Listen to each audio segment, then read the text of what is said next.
नमस्कार मित्रों, आज एक काफ़ी रोचक विधि के अन्य बिंदु को भी लेके मैं आया हूँ। समाज की जो आज स्थिति हो गई है, समाज में जो डॉक्टर है आज वो इलाज करने से भाग रहे हैं।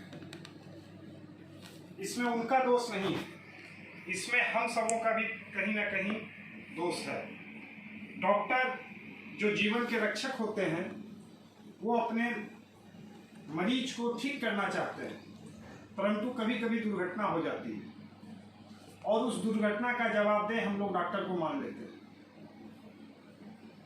कानून डॉक्टर के इस महत्वपूर्ण कार्य को देखते हुए उन्हें जो है अभियोजन से छूट दे रखी है कानून में। इसके बावजूद कुछ लोगों के दबाव के कारण थाने में उनके विरुद्ध मुकदमा हो जाता है और जाने अनजाने में उनको बेल कराना पड़ जाता है। उन्हें जो है अपना क्लिनिक बंद करके भागना पड़ जाता है। उग्र पब्लिक जो है कभी कभी उनके संपत्ति को क्षति पहुंचा देती है। ये बहुत से ऐसे कारण हैं जो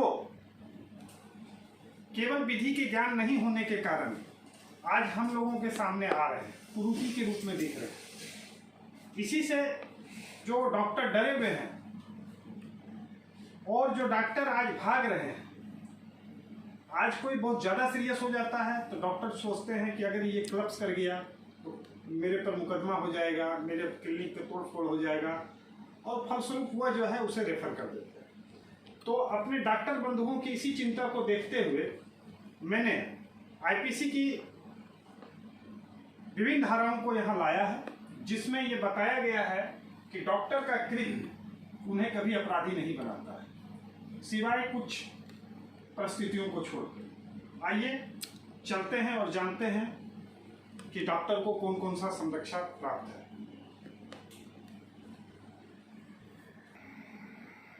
दोस्तों, भारतीय दंड संहिता की धारा 88 में यह स्पष्ट उल्लेख है कि कोई बात अपराध नहीं है अगर मृत्यु और घोर उपहति की संभावना को जानने के बावजूद भी मरीज यानी पीड़ित की सहमति से उसके हित के लिए, उसके फायदे के लिए कर्ता ने अर्थात डॉक्टर ने कुछ किया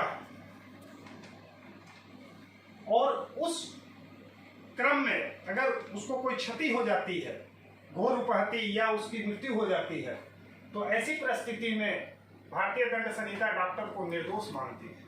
इसका एक उदाहरण लेते हैं। हमारे परिवार में एक व्यक्ति को पथरी है, गॉल ब्लैडर है। हम उसको डॉक्टर के पास ले जाते हैं और डॉक्टर पूछते हैं कि आपका मैं ऑपरेशन करूंगा, इसमें कुछ डर भी है प्राण जाने का क्योंकि इसकी उम्र ज़्यादा है, इसे डायबिटीज है और बहुत सी प्रॉब्लम है, इसलिए इस ऑपरेशन में भी इसकी जान जा सकती है। और उसके बाद आप सहमति देते हैं, जिनका ऑपरेशन होना है वो देंगे, अगर वो देने की स्थिति में ना हो तो उनके संरक्षक देंगे, जिसका वर्णन जो है सेक्शन 90 में है, उसे मैं आगे बताऊंगा। और इसके बाद डॉक्टर ने ऑपरेशन किया और काफ़ी बचाने का प्रयास किया, तब भी वो व्यक्ति मर जाता है। यहाँ पर डॉक्टर के ऊपर मुकदमा जो लाया जाता है वो व्यर्थ है क्योंकि वो निर्दोष है। लेकिन डॉक्टर साहब लोगों को भी एक बात ध्यान में रखनी चाहिए कि सहमति से ही उन्हें काम करना है। अब सहमति क्या है वो सेक्शन 90 पहले देख लें तो ज़्यादा श्रेयस्कर होगा। सहमति के विषय में कहा गया है कि सहमति जो हो वो भय भरम के अधीन नहीं हो। साहब, इस धारा का फायदा वो डॉक्टर उठा सकते हैं जो झोला छाप नहीं। आज हमारे समाज में बहुत से आरएमपी अपने आप को एमबीबीएस बना के बैठे हुए और लिख दिए हैं डॉक्टर एमबीबीएस एक बार, और पेशेंट ने सोचा ये डॉक्टर है और उसको उन्होंने कह दिया साहब आप मेरा ऑपरेशन कर सकते हैं, और पेशेंट मर गया। तो यहाँ जो सहमति दी गई थी वो भय के कारण दी गई थी। अब डॉक्टर को इसका लाभ नहीं मिलना है, परंतु जो डॉक्टर साहब योग्यता रखते हैं उन्होंने अगर ऑपरेशन किया है तो वो 88 से प्रोटेक्टेड हो गए। दूसरी बात, सहमति के प्रति ये भी जान लें कि सहमति किनकी मान्य नहीं होगी। मान लीजिए एक पागल आदमी आके आपके पास कहता है कि डॉक्टर साहब आप मेरा ऑपरेशन कीजिए मस्तिष्क का, जो होगा हम देखेंगे, और डॉक्टर साहब भी कमाई के चक्कर में ऑपरेशन कर दिए, कुछ हो गया, जाइए डॉक्टर साहब जेल। इसीलिए पागल की सहमति पर भरोसा मत कीजिएगा। उसी प्रकार से डॉक्टर साहब कभी नशे में धूत व्यक्ति की सहमति को आप मत मानिएगा।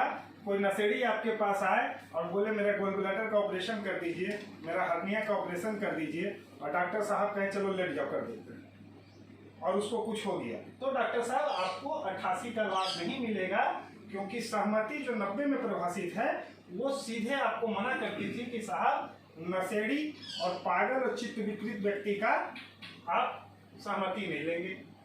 अब एक वर्ग और है, वो है 12 बरस से कम उम्र के बच्चे की। कोई 12 बरस का उम्र का बच्चा आपके पास कोई शल्य क्रिया करवाने आए तो उसकी सहमति इमैटेरियल है। उसकी सहमति पर अगर आप पैसे कमाने के लिए कुछ करते हैं तो उसके लिए आप लायबल होते हैं। अब सवाल ये उठता है साहब अगर बच्चा 12 बरस का है तो उस 12 बरस के बच्चे का ऑपरेशन कैसे होगा, कौन करवाएगा, कौन सहमति देगा? तो 89 कहती है कि साहब 12 बरस का जो बच्चा होगा उसके पिता दे दे, अभिभावक दे दे, संरक्षक दे दे। कभी कभी ऐसा होता है ये लोग नहीं रहते तो जो भार साधक होता है, कभी कभी वो नानी घर में रहता है और उसे पेट में काफी दर्द हो जाता है, ना बाप है, ना चाचा है, ना माँ है, वहां पर उसका मामा भी दे सकता है क्योंकि वो वहां पर भार साधक है। और उस क्रम में कुछ हो जाए तो डॉक्टर साहब को 89 के तहत जो है सुरक्षा मिल जाएगी। अब जो टॉपिक मैं बताने चाह रहा हूं, डॉक्टर साहब ऑपरेशन करें, सहमति से करें, लेकिन एक्सपेरिमेंट नहीं करें। इसके संदर्भ में मैं बताना चाहता हूं कि ये धाराएं ये भी कहती है कि डॉक्टर साहब का कार्य सद्भावना पूर्वक होना चाहिए और प्रश्नगत पीड़ित को फायदा पहुंचाने के लिए होना चाहिए, उसकी जीवन के रक्षा के लिए होना चाहिए, ना कि उसे घोर उपहति या मृत्यु कार्य करने के उद्देश्य से किया जाना चाहिए। अब साहब जहां तक हम लोग जाने हैं कि डॉक्टर तभी ऑपरेशन करेंगे जब उनको संरक्षक या पीड़ित खुद सहमति देगा, स्वतंत्र सहमति देगा, वो योग्यता रखेंगे। लेकिन मान लीजिए कि हाईवे में एक मालवाहक और एक कार में एक्सीडेंट हो जाता है। उस कार में सवार 5 व्यक्ति एक्सीडेंट में बुरी तरह जख्मी हो जाते हैं, हॉस्पिटल लाया जाता है। डॉक्टर साहब कहते हैं साहब इसको हम कैसे ऑपरेशन करेंगे, हमको कंसेंट कौन देगा, अगर इसको कुछ हो जाएगा तब तो मेरे ऊपर केस हो जाएगा, हमारे क्लिनिक को तोड़ दिया जाएगा। तो डॉक्टर साहब घबराइए नहीं, आपको आगे की धारा 92 कहती है कि सहमति के बिना भी आप अर्जेंट मैटर में कर सकते हैं, लेकिन उद्देश्य आपका ये होना चाहिए कि उसकी जान बचानी है। तो सहमति अर्जेंट मैटर में आवश्यक नहीं होती, इसलिए केवल सहमति का बहाना करके डॉक्टर को अपने कर्तव्य से बाहर भी नहीं जाना चाहिए। ऐसा मैं इसलिए भी कहना चाहता हूं कि एक केस था परमानंद कटारा वर्सेस पंजाब राज्य का, उसमें एक स्कूटर का एक्सीडेंट हो गया था और उसको 2 बहाना करके डॉक्टर साहब ने कह दिया कि एक तो सहमति देने वाला कोई नहीं है और दूसरा जो है ये चूंकि पुलिस रिपोर्ट का केस है और दिस डेट बहाना हो रहा था, उसमें लेट हो गया था, तो डॉक्टर को यहाँ लायबल माना गया था। चलिए अब दूसरा बात हम लोग करते हैं कि डॉक्टर साहब ऑपरेशन करते हैं, कोई दिक्कत नहीं है, सहमति भी है आपके पास, सहमति जिसने दी है वो सक्षम भी है, तो क्या डॉक्टर साहब आप इसके आड़ में कि मेरे को योग्यता है, मेरे पास सहमति है, आप कोई भी ऑपरेशन कर सकते हैं, कोई भी एक्ट कर सकते हैं? नहीं डॉक्टर साहब आप ऐसा मत कीजिएगा, क्योंकि कुछ एक्ट ऐसे हैं जो गैर कानूनी होते हैं। उदाहरण स्वरूप गर्भपात करना, सहमति देने वाली महिला हो चाहे उसका पति हो, ये कहता है कि मेरी पत्नी का आप गर्भपात करा दीजिए, तो डॉक्टर साहब यहाँ उनकी सहमति इमैटेरियल है, क्योंकि गर्भपात को, भ्रूण हत्या को अपराध माना गया है। ऐसी स्थिति में आपको 88 का कोई लाभ मिलने नहीं जा रहा है। और कभी कभी ऐसा भी होता है कि हमारे डॉक्टर बंधु हम लोगों के हित के लिए काम करते हैं, और होता उल्टा है। एक वाकया हम आप लोगों से शेयर करना चाहते हैं कि एक कैंसर का मरीज था और डॉक्टर साहब ने उसकी जांच के लिए उसे बॉम्बे भेजा। बॉम्बे हॉस्पिटल से जांच रिपोर्ट आई और डॉक्टर साहब ने बुला के उस बंधु को बोला कि भाई साहब आपको कैंसर निकल गया। इतना सुनते के साथ वो मर गए। इस घटना के बाद कुछ डॉक्टर विचलित हो गए, क्योंकि इस घटना के बाद उसके अभिभावकों ने ये मुकदमा कर दिया कि डॉक्टर साहब ने इंटेंशनली ऐसा कुछ कह दिया जिससे हमारा आदमी मर गया। तो डॉक्टर लोग रोग को छिपाने लगे, अब डायरेक्ट नहीं बताते हैं और उसको भेज देते हैं कि ठीक है आप इसका जांच जो है थोड़ा बॉम्बे जाके करा दीजिए।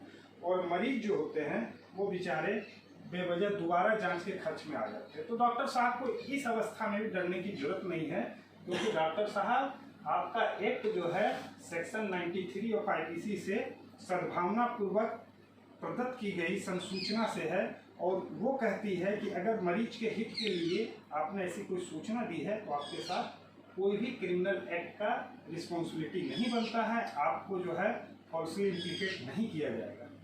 तो जहाँ कानून ने डॉक्टर को इतना उपबंध द्वारा सुरक्षा प्रदान किया है, वहाँ पर भी कई बार देखा जाता है कि लोग उग्र हो जाते हैं। हजारों की जान बचाने वाले डॉक्टर को जो है एक चीज के लिए डॉक्टर के ऊपर हमला कर देते हैं। हमला ना करें, पुलिस ऑफिसर जो है डॉक्टर के ऊपर मुकदमा ले लेते हैं, कोर्ट में मुकदमा हो जाता है और डॉक्टर आज जो है भयभीत। मैं अगर इस वीडियो को डॉक्टर वर्ग देख रहे हों, अगर इस वीडियो को पुलिस वर्ग देख रहे हों और आम जनता देख रही हो, विधि के छात्र देख रहे हों, तो मैं उनको एक केस बताना चाहता हूँ। वो है जेकब मेथू बनाम पंजाब राज्य, जिसका जजमेंट आया था 24 अगस्त 1989 में। सर्वोच्च न्यायालय ने डॉक्टरों की जो ये स्थिति उत्पन्न हो गई है, डॉक्टर जो भयभीत हो गए हैं, डॉक्टर जो मिथ्या अभियोजित हो रहे हैं, डॉक्टर जो गिरफ्तारी के भय से भाग रहे हैं, उनके बचाव के लिए जहां केंद्र सरकार को दिशा निर्देश दिए, राज्य सरकार को दिशा निर्देश दिया और कुछ मेडिकल काउंसिल ऑफ इंडिया को भी रूल बनाने के लिए सजेस्ट किया, वो निर्णय बताता है कि डॉक्टर के ऊपर साधारणतः तत्काल मुकदमा दर्ज नहीं किया जाना चाहिए तब तक जहां उस पर लापरवाही का कोई आरोप लगा हो और उस आरोप को कोई निष्पक्ष डॉक्टर, जिसमें सरकारी डॉक्टर को ज़्यादा निष्पक्ष माना गया है, निष्पक्ष डॉक्टर ये ओपिनियन ना दे दे कि हाँ इसमें पहले डॉक्टर की गलती थी, तब तक मुकदमा प्राय नहीं लेना चाहिए। दूसरा, रूटीन मैनर में उनकी अरेस्टिंग नहीं होनी चाहिए। अरेस्टिंग होना केवल उनके लिए खतरा नहीं होता है, हम समाज के लोगों के लिए भी खतरा होता है। डॉक्टर सबकी जान बचाते हैं और डॉक्टर गिरफ्तारी के भय से भागने लगेंगे तो हो सकता है कि कोई जो इमरजेंसी पेशेंट है, वो जिसकी जीवन की रक्षा उनके हाथ से हो सकती थी, वो मर जाए।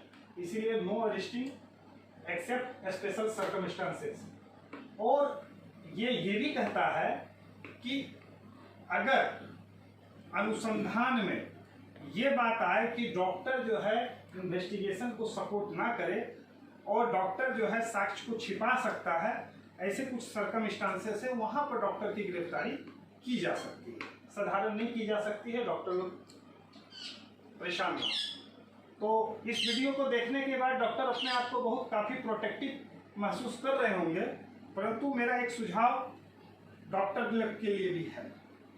डॉक्टर साहब कभी कभी ऐसा भी एक्ट आप लोग लापरवाही वाला कर देते हैं जिसमें कि ऑपरेशन करते हैं, पेट में कैंची और तौलिया भी छोड़ देते हैं।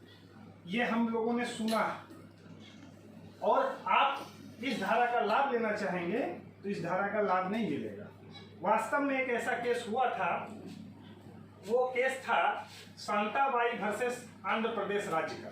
उसमें एक महिला का डॉक्टर ने ऑपरेशन से प्रसव करवाया था, 2 दिन के बाद उसको छुट्टी दी थी और वो फिर उसको तीव्र वेदना होती है, वो प्राइवेट डॉक्टर के पास जाती है। डॉक्टर दोबारा ऑपरेशन करते हैं और पाते हैं कि उसमें जो है कैंची और तौलिया जो है उसके पेट में ही छोड़ दिया गया था, जिससे उसकी आंख को नुकसान हुआ था। बाद में उसका काफ़ी खर्चा होता है। खर्चा होने के बाद उसका इलाज होता है, मामला कोर्ट में जाता है। कोर्ट 3 लाख रुपया राज्य सरकार को क्षतिपूर्ति करने का निर्देश देती है। साथ ही कंप्लेनेंट जो पीड़ित परिवार था उसे यह स्वतंत्रता देती है कि आप डॉक्टर पर FIR भी कर सकते हैं 304A IPC के तहत, और टोट विधि के तहत आप उनके ऊपर अतिरिक्त हर्जाना का मुकदमा भी ला सकते हैं। तो भाइयों, आज का वीडियो आप लोगों को कैसा लगा? अगर अच्छा लगा तो आप इसको जरूर सब्सक्राइब कीजिएगा और बेल बटन को दबाइएगा, साथ ही लाइक कीजिएगा। ये आज का वीडियो स्पेशल डॉक्टर वर्ग के लिए था, और इसी प्रकार हमारे शिक्षक वर्ग भी आज काफ़ी भयभीत हो चुके हैं। शिक्षकों के साथ भी आए दिन घटना हो रही है। अभिभावक अपने बच्चों को एक छड़ी मार देने के बाद शिक्षक पर 323 का मुकदमा कर देते हैं, शिक्षक के साथ मारपीट करते हैं, और शिक्षक काफ़ी भयभीत हो गए हैं। अनुशासनहीन बच्चों को भी नहीं सुधार पा रहे हैं। तो उस पर भी उनको जो प्रोटेक्शन है उस पर मैं एक नया वीडियो लाऊंगा, देखते रहिएगा। जय हिंद, जय भारत।